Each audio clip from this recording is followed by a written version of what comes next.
नमस्कार, आप देख रहे हैं जवाब तो देना पड़ेगा और आपके साथ हूं मैं जयंती मिश्रा। RTE यानी कि राइट टू एजुकेशन यानी सबको शिक्षा का अधिकार। स्कूलों में 25% सीटों पर जरूरतमंद बच्चों को RTE के तहत एडमिशन दिया जाना प्रस्तावित है, लेकिन कुछ स्कूल इस आदेश की पालना नहीं कर रहे और बच्चों को RTE में एडमिशन में लापरवाही बरत रहे हैं। इसका नतीजा ये है कि इसको लेकर सरकार अब सख्त हो गई है। सरकार ने RTE एडमिशन में लापरवाही बरतने पर कार्रवाई करना शुरू कर दिया।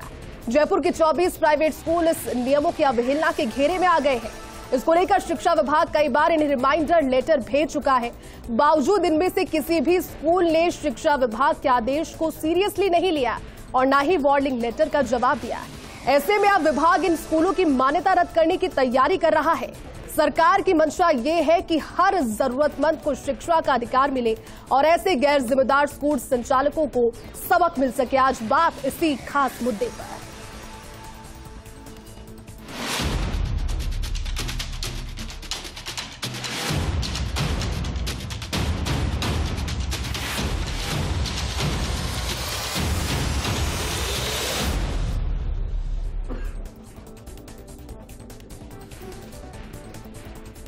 तो देखिए, विषय बहुत जरूरी है। लगातार फर्स्ट इंडिया इस तरह के विषयों पर अपनी बात उठाता है और खबर के जरिए फिर असर भी इसका होता है।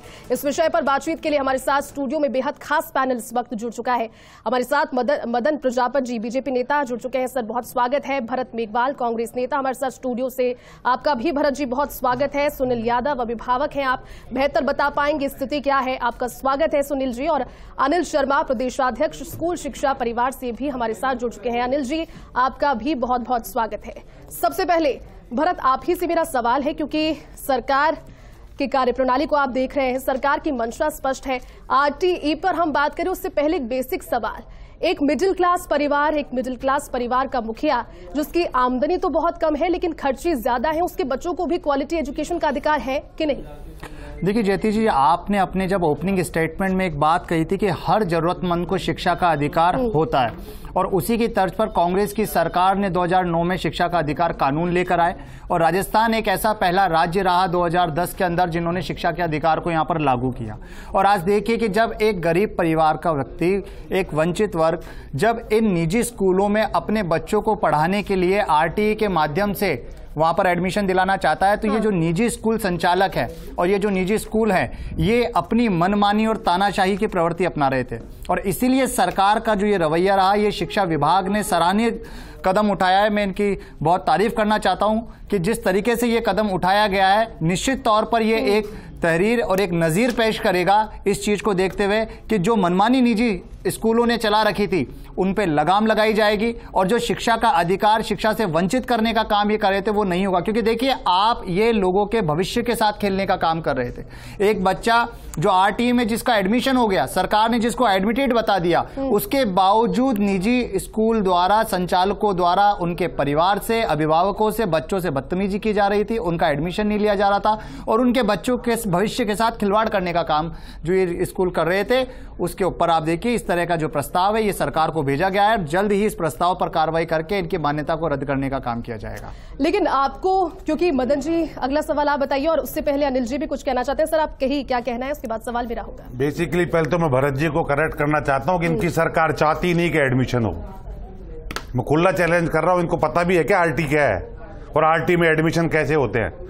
RTE में केवल एंट्री क्लास में एंट्री का रूल है एडमिशन का, और राजस्थान सरकार ने 23-24 में एडमिशन देने के लिए जो रूल निकाले उसमें साफ साफ लिखा कि 4 क्लासों में जो प्री प्रेटरी क्लासेज है, जिनको एंट्री क्लास कहते हैं, उनका पढ़ाई हम पैसा नहीं देंगे। मैं उसका जवाब देना धर्मशाला इनकी जवाब देना चाहूंगा। सुप्रीम कोर्ट का पहले सुन लीजिए मेरी, जवाब देना चाहूंगा आपके सवाल का। 2009 में जो एक्ट आया उसके सुप्रीम कोर्ट में केस गया राजस्थान से 95/2012, उसमें स्पष्ट लिखा हुआ है कि फ्री ऑफ कॉस्ट कोई नहीं पढ़ाएगा।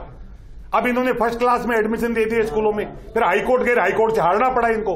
जब हाईकोर्ट ने कहा नहीं फ्री में नहीं पढ़ा सकते, तो कह दिया एंट्री क्लास में पढ़ाओ एक में। पॉसिबल ही नहीं है रूल में। ये जो 2 साल से जानबूझकर गड़बड़ चाला कर रहे, पहले कहते फ्री पढ़ाइए, फिर कहते इस क्लास में पढ़ाइए, फिर हाईकोर्ट में क्यों हार गए? ये सही थे तो ये चाहते नहीं। प्लस जो 4 साल से बच्चे पढ़ रहे हैं उनका पैसा नहीं दे रहे अब तक। लेकिन अनिल जी, इसमें ये तो स्पष्ट है ना कि बार बार एडवाइजरी के जरिए या फिर लेटर के जरिए उन स्कूलों को बोला जा रहा था कि आता ही नहीं, उस जिला शिक्षा अधिकारी को नॉलेज ही नहीं है। मैं खुला चैलेंज कर रहा हूं यहां से। जवाब देना चाहूंगा। हाईकोर्ट ने ये कहा है मैम कि आप एंट्री क्लास में एडमिशन दीजिए, और एंट्री क्लास होती है किसी स्कूल की PP3, किसी की PP4, किसी की PP5, और बाकायदा उस लिस्ट में इस चीज का जिक्र है अनिल जी की PP4 में एडमिशन नहीं दिया गया और अवहेलना की गई, PP3 में एडमिशन नहीं दिया गया। दिक्कत टेक्निकल है, क्या है कि 2 क्लास में दे सकता है। अच्छा, आप क्या कह रहे हैं, क्या किया जाना चाहिए ऐसे में, क्योंकि आपके मिड सेशन है, अगर ये होता है तो कांग्रेस सरकार जब ये कानून लेके आई 2012 में, एक स्पष्ट नियम बना कि किसी भी क्लास की जो एंट्री क्लास है उसमें या फर्स्ट क्लास में एडमिशन वो देगी, और स्कूलें उसमें देती आ रही है। अचानक इन्होंने 2 साल से नियम बदले, अचानक बदले खुद ने, और बदलने के बाद हाईकोर्ट से आगे, इससे पहले जब तक नियम परिवर्तित नहीं थे सब कुछ ठीक चल रहा था, और जब से नियम परिवर्तित हुए तब से परेशानियां हो रही हैं। जब से नियम बदले तब से एक बड़ा कंफ्यूजन आ गया, और ये सरकार का जो नियम बदलने का जो सिस्टम चला है और स्कूल्स का शिक्षा विभाग के बीच का जो कंफ्यूजन है, उसमें अभिभावक तो पिस रहा है ना, उसके बच्चे का तो एडमिशन हो नहीं रहा है। स्कूल बोलता है कि सरकार टाइम पे पैसा नहीं दे रही है, RT में 3 सीट्स होने से उससे ज्यादा एडमिशन पहले से लेके बैठे हैं, पहले से जो बच्चे हमने भर्ती किए उनको वैसा पैसा नहीं मिल रहा है। अभिभावक बेचारा कहां जाए, वो अपने बच्चे को लेके कहां जाए? सरकार की बिल्कुल कमियां हैं, सरकार की गाइडलाइंस में बहुत ज्यादा कमी है, जिसकी वजह से अभिभावक पिस रहा है। गाइडलाइंस पे क्या जवाब इस पर देंगे? मुझे लगता है कि सबसे पहले जब इन्होंने जो बात कही कि एक सामाजिक कर्तव्य भी होता है, जब आप स्कूल चलाते हैं तब आप लीज के ऊपर, कंसेशनल रेट के ऊपर, आप बीच में ना बोलिए, आप बीच में ना बोलिए, आप बात को सुनिए, उसके बाद जवाब दीजिएगा। आप बात उसके बाद जवाब दीजिएगा, आप बीच में जवाब मत दीजिए, आप बीच में जवाब मत दीजिए, आपका टर्न आएगा जब आप जवाब दीजिएगा। अब बात को सुनना सीखिए। आपने जब कहा एक सामाजिक कर्तव्य और दायित्व भी होता है, आपको मान्यता फर्स्ट क्लास से मिली, आप P3, P4, P5, P6 चलाकर आप जब व्यापार करना चाहते हैं, रोजगार चलाना चाहते हैं, और जब बात आती है सामाजिक कर्तव्य की, सामाजिक दायित्व की, जब आपने मान्यता ली सरकार से, तब आपने उन नियमों को माना। आपने कहा सरकार जो योजनाएं चलाएंगी, सरकार जो नियम बनाएगी, उनको हम इंप्लीमेंट करेंगे। और जब बात शिक्षा के अंदर आती है, आप सुनना सीखिए। और रही बात हाईकोर्ट की, सरकार की बात है हाईकोर्ट की, P3 के अंदर और P6 एक स्कूल की मान्यता रद्द हो सकती है कि एक स्कूल की? सरकार में इतनी मतभेद, दोनों सरकारों भाजपा के भी खड़े, कांग्रेस के भी खड़े, एक स्कूल पे कभी आज तक कोई एक्शन हुआ क्या? आप पिछले 10 साल उठा के देख लीजिए, हर साल ऐसे डिबेट चलती रहती है, प्रिंट मीडिया में आते रहते हैं, अभी किसी भी स्कूल पे कोई अनिवार्य रूप से आपको एडमिशन लेना पड़ेगा। भाजपा की सरकारों से कांग्रेस की सरकारों, अभिभावक और उसके बच्चे को पिसना पड़ता है। आप बताइए, क्योंकि चुनौतियां तो परिवारों के सामने, अल्टीमेटली परिवार ही इससे जूझते हैं। अभी भी अगर कार्रवाई होती है तो मिड सेशन चल रहा है, और जब शुरुआत होती है स्कूल में किसी भी शैक्षिक सत्र की तो बहुत बड़े बड़े होर्डिंग्स हम देखते हैं, बोर्ड्स देखते हैं, विज्ञापन देखते हैं, लेकिन फिर अगर उसमें विज्ञापनों के बाद, और कुछ स्कूल तो इस लिस्ट में ऐसे हैं जिन्हें विज्ञापनों की भी जरूरत नहीं है, ऐसे नाम है जो कि अपने आप में ही ब्रांड है, लेकिन अब जो वंचित वर्ग है या फिर जो अभिभावक चाहता है कि उसका बच्चा क्वालिटी एजुकेशन ले, पढ़ाई के पैसों के अभाव में पढ़ाई प्रभावित ना हो, उसे सरकार के फैसले से या फिर आने वाले दिनों में जो अवहेलना नियम कर रहे हैं स्कूल की, क्या आपको लगता है चुनौतियां उसमें आएंगी? देखिए, मैंने सबको सुना है, ये डिबेट हो रही है और सबको अपनी बात रखनी चाहिए, बड़ी साफ सुथरता से रखनी चाहिए। मैं समझता हूं सब सुनेंगे उस चीज को। ये जो सरकार है राजस्थान के अंदर कांग्रेस की, इसके पास ना नीति है और ना नीयत है। ये सिर्फ प्रोपोगंडा फैलाते हैं और लोगों को दिखाते हैं। आप ये बताइए, 22-23 का एडमिशन की लॉटरी और इस सत्र की एडमिशन की लॉटरी एक साथ खुल रही है।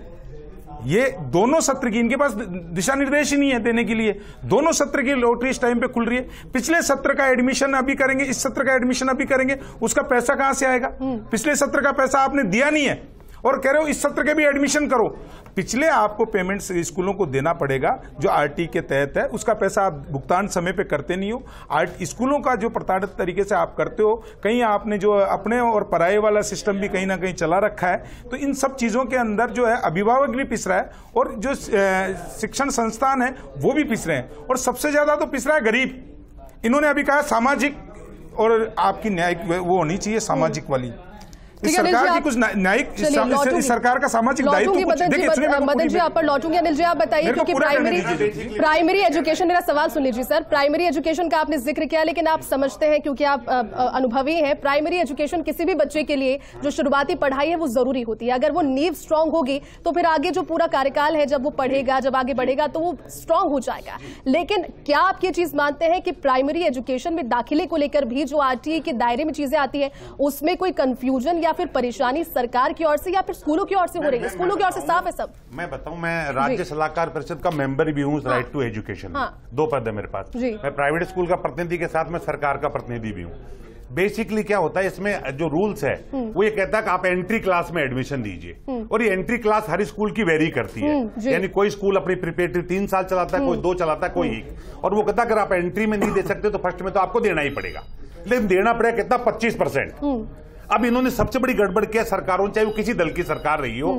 पहले 25% कोटा होता था। 2012 में जब कांग्रेस सरकार थी तो 25% कोटे में एडमिशन देने दिया।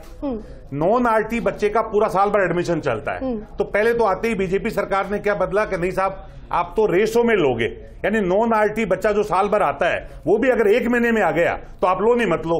इस रेसो की वजह से आज राजस्थान में 64 लाख बच्चे एंट्री उसमें पढ़ रहे हैं एलिमेंट्री में, तो 16 लाख बच्चों का एडमिशन होना चाहिए था और मात्र 6 लाख बच्चे पढ़ रहे हैं। एक तो इन्होंने चला के रूल गलत बना रखे हैं। दूसरी बात, इस बार 2 साल से पूरे ही गलत कर दिए। 2 साल से पहले कहा केवल फर्स्ट क्लास में एडमिशन दोगे आप, उसके खिलाफ स्कूल भी गए कि हम तो नहीं देंगे फर्स्ट में, हम तो प्रिपरेटरी में लेंगे। तो कोर्ट में गए, राजस्थान हाई कोर्ट की सिंगल बेंच से आ रहे, डबल बेंच से आ रहे, सुप्रीम कोर्ट में गए। और जब सुप्रीम कोर्ट ने डांट पिलाई तो अंत में मई के महीने में एडमिशन शुरू किया। जब नए एडमिशन हो गए तब पुराने भी शुरू कर दिए, तब रुक गए कोर्ट से। उसके बाद दोबारा इस साल फिर जब एडमिशन प्रक्रिया निकाली तो मैंने खुद अपने लेटर हेड पे लिख के दिया कि हमारा प्रोसीजर गलत है, इससे बच्चों को एडमिशन नहीं मिलेगा। पर किसी अधिकारी ने नहीं सुनी और अल्टीमेटली कोर्ट में जाना पड़ा और कोर्ट से फिर हार के आए। अब कोर्ट ने यह कहा कि एंट्री क्लास में दीजिए। अब ये एंट्री क्लास हर स्कूल की वेरी करती है। जैसे मैं मेरे स्कूल की बात करूं, मेरे पास भी डीओ का लेटर आया कि आप दीजिए एडमिशन। PP3 में मैंने तो दे दिए। मैंने कहा जी मैंने 25% एडमिशन फर्स्ट क्लास में दे दी है, अगर मैं एंट्री में देता हूं तो 50 हो जाएंगे, आप पैसा दोगे? मैं देने को तैयार हूं। करके आप ये कह रहे हैं कि जब सरकार बदल जाती है तो नियम बदल जाते हैं और हर बार नियम जानबूझ के मैम 2 साल से सरकार पैसा नहीं देना चाहती, इसलिए एडमिशन नहीं हो। अगर रियली मुझसे पूछो तो मैं ओपन कह रहा हूं और हर मंच पर डिबेट करने को तैयार हूं, ये चाहते ही नहीं कि एडमिशन हो। चलिए सुनील आप बताइए, क्योंकि बतौर अभिभावक आप तक जितनी परेशानी पहुंचती है सर, मैं नहीं समझती किसी और तक वो पहुंचती है। देखिए मुझे लगता है कि यहाँ पे तीनों पक्ष खड़े हैं, बीजेपी भी खड़ी है, कांग्रेस भी खड़ी है और स्कूल फैमिली भी खड़ी है। ये आरटी एडमिशन हो या स्टार्टिंग में स्कूल की फीस का कोई मुद्दा हो या बुक्स का यूनिफॉर्म के पैसे का कोई मुद्दा हो, हर साल जब भी एडमिशन होता है उसके 3-4 महीने तक कंटिन्यू प्रिंट मीडिया हो, इलेक्ट्रॉनिक मीडिया हो, हर मीडिया में इशू ये मुद्दे हर साल आते हैं।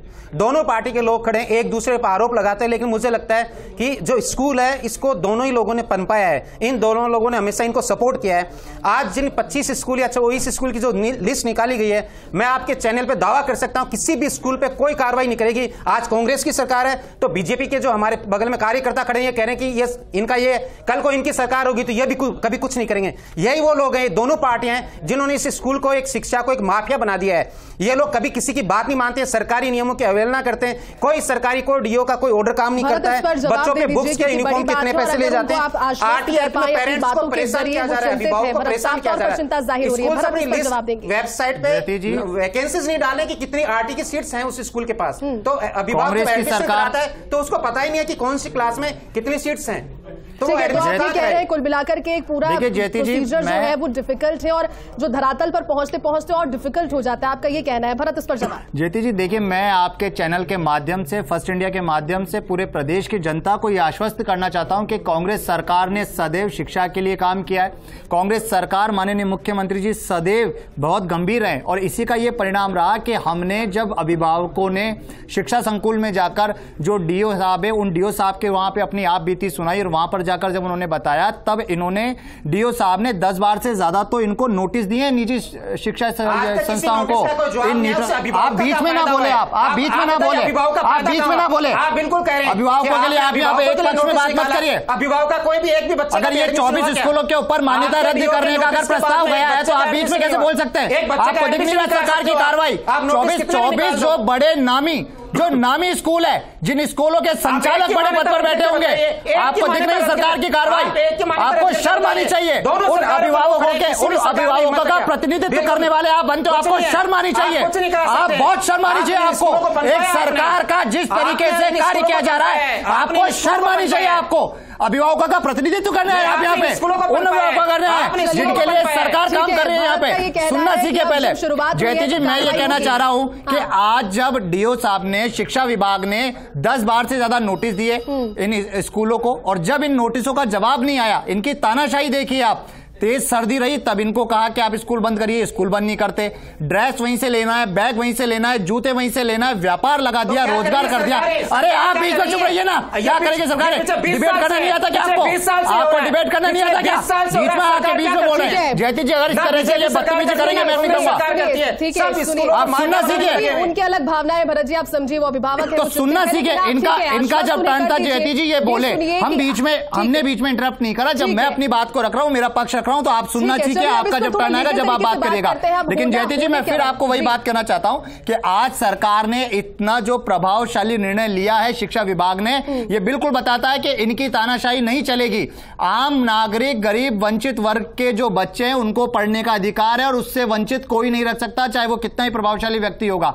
और निश्चित रूप से भविष्य में आपको इनके ऊपर कार्रवाई करते हुए दिखेगी। चलिए मदन जी लौटूंगी, अनिल जी आप पर एक बार, मदन जी से एक बार रिएक्शन ले लेती हूं। मदन जी, अब जब ये कार्रवाई की कोशिश या फिर कह लीजिए एक पहल की है, आपको लगता है कि जो दूसरे स्कूल इसका पालन नहीं कर रहे, जो फिर गाइडलाइंस की अवहेलना कर रहे हैं, जो भी गाइडलाइंस है उनके लिए एक नजीर साबित होगा ये कदम, या फिर अब जब बातें होंगी माफीनामा आ जाएगा? क्या लगता है आगे क्या होगा आपके? ज्योति जी, ये कोई किसी तरह की मान्यता रद्द नहीं हो सकती है स्कूल की।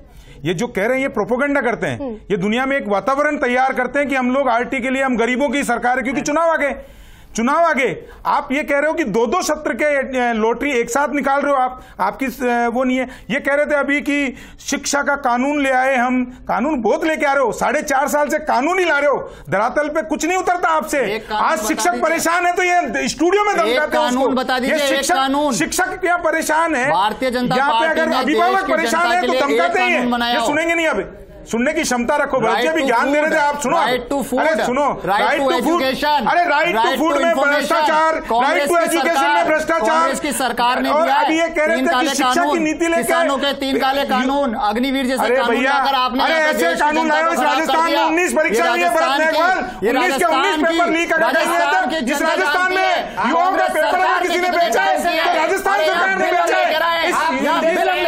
इस राजस्थान के अंदर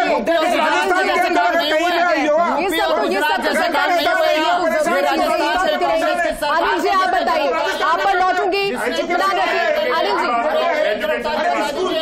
एजुकेशन बिल्कुल ठीक, आप एजुकेशन की गिरफ्तारी बता दीजिए। देखिए महत्वपूर्ण था ये मुद्दा, आप पर आगे भी बातचीत करते रहेंगे।